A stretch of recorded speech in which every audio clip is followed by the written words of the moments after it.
The Loop, brought to you by Rack the Planet, Random Acts of Kindness, and Moo Boots. I'm your host, Katie Leclerc, and I'm sitting down with Emile Hirsch, star of Immaculate Room.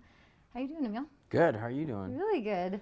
Thanks for being here. Thanks for being with us. Yeah. Hopefully the altitude hasn't affected my head too much. I was driving up here and I was talking to my friend and I was like, she's like, yeah, we went to Big Bear, and I went, we went to Big Bear. I was like, I know this is gonna sound kind of weird, but could you like just remind me of the time we went to Big Bear, because I just don't remember it all. And I actually think it was the altitude. Oh. I'm hoping it was the altitude. Right. Big Bear is lower than Mammoth, too. Yeah, I had no memory of an entire trip that we did. And I was like, I was trying to keep my cool, but I was actually kind of scared. I was like, don't freak out. I know this is going to sound kind of weird, but just tell me what we did. When she told you, did you remember it? Yeah. Okay. Yeah, and then I was fine. There you go. But it was one of those things where you should not forget that. But, there's just not as much oxygen up here. It's true. Tell me about the Immaculate Room.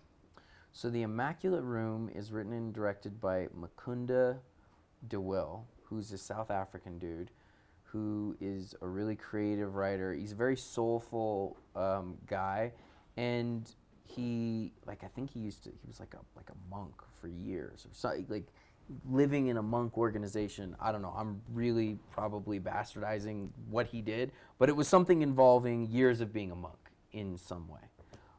So he has this kind of spiritual foundation to everything he does. And he wrote this film called The Immaculate Room, which is basically a test of a couple. If they can stay in a room for 50 days, they get $5 million. And what seems really easy to do at first, of course, exposes both of their flaws, both of their strengths, and kind of calls into question their values. So you sort of get to see this couple deconstructed in a way, and it's interesting because I think it'll like really divide audiences as to what they would do, because I think most people hear $5 million in 50 days, it's like, yeah, just stay in the room, I mean, I think it's not, but the film presents very carefully and intelligently like different reasons for why they should question that. Knowing what you know now after having done the film, do you think you could survive? Oh, I could definitely do 50 days, yeah, for sure. Yeah. Would you bring like anything in there with you that would make it easier for you or anything like that? I mean, I think the first thing would just be like your phone, I think that would be, if you had your phone in there for 50 days, I think you'd be all right. I don't know, though. Maybe you wouldn't. You'd go pretty stir crazy. It just depends on the person and where they're at in their life and who they're with. Yeah. Tell me about working with Kate.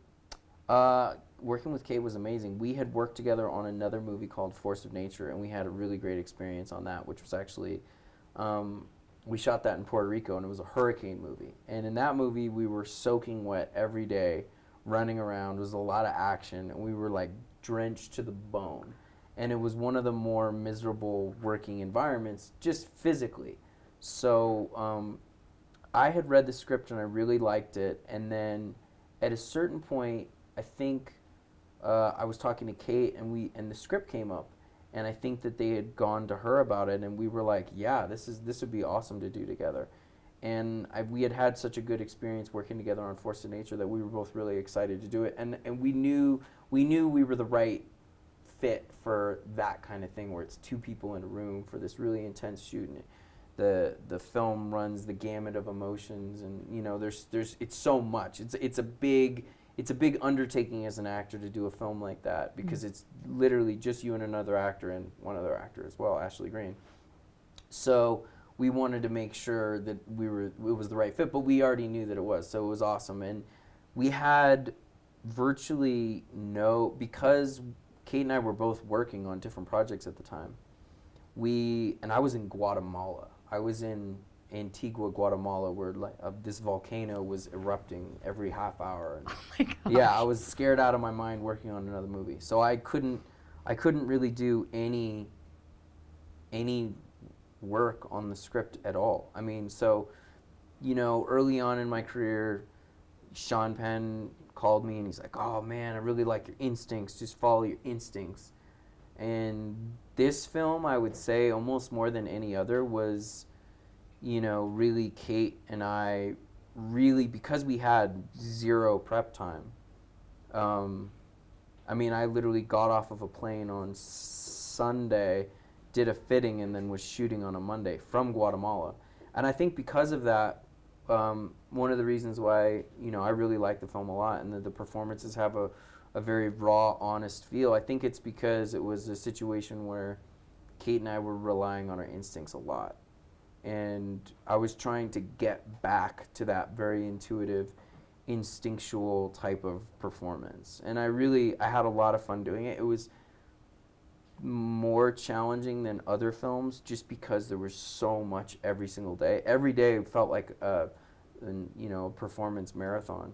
You know, not only from, you know, doing the scenes themselves, but also, you know, as soon as I would finish the first day, I would go home and have to learn the scenes for the next day. And, you know, we're shooting sometimes 9-10 pages a day, and it's like a play. You know, it's not like the kind of project that you can, you know, just roll out of bed in the morning and look at your lines. It's like pages of dialogue. You have to learn it. So there was a very concentrated intensity for that shoot. Sounds like you and Kate need to do a comedy next. Yeah. We had a lot of fun, though. We always have a lot of fun. Yeah. I want to ask you a few questions about Kate specifically. Yeah. What is Kate's go-to on-set snack? Go-to on-set snack. Gosh.